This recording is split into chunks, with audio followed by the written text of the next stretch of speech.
Hi everyone, welcome to this short Meshmoon tutorial number 9.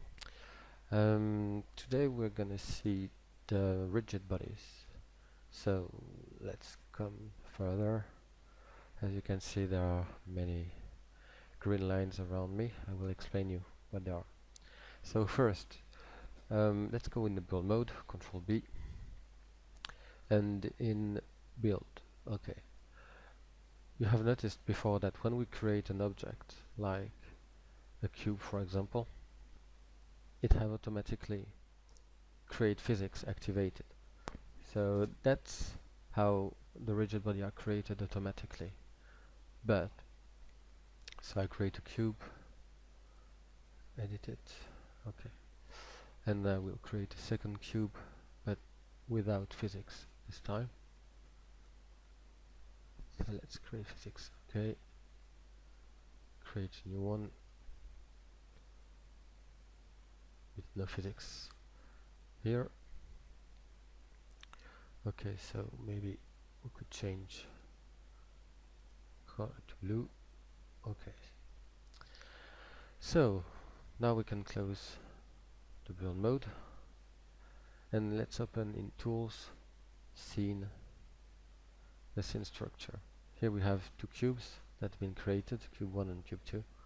So let's open the first cube by double clicking in the scene structure on the name of the object, and let's see what we have here. We have some rigid body.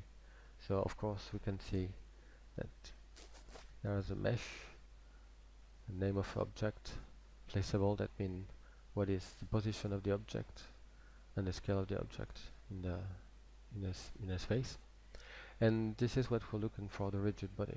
So as we have activated physics automatically, it have created automatically this rigid body, where we can see that the most important thing is the shape type.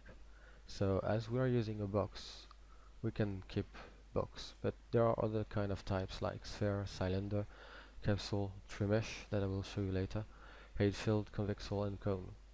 So it depends of what shape is your object and how complex you want your rigid body to be. But anyway, what does a rigid body do? Well, it's rigid, so you bump on it. So let's just close this and let's see. Okay, yeah, I can go through. There's something in it inside.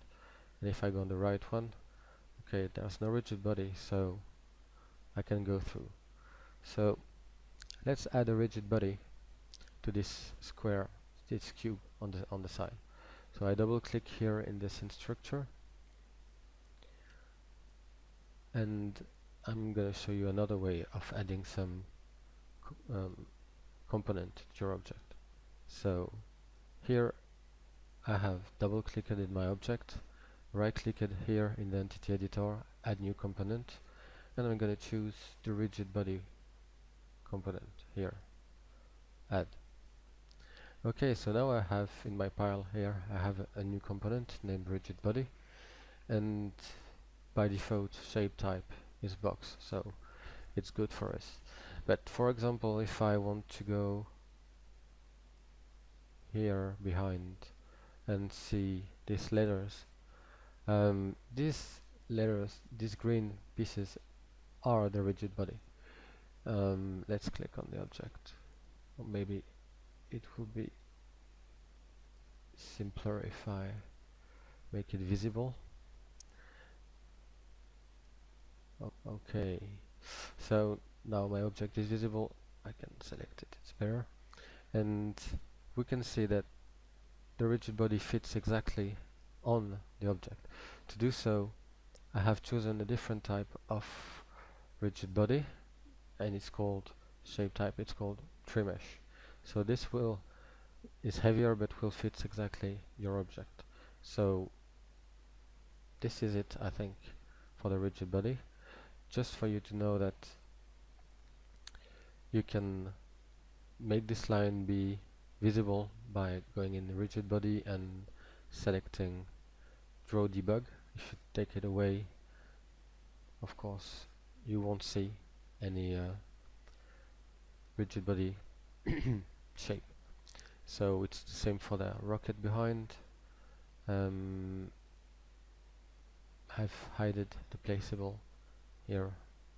So now if I put it back and take draw debug away, okay,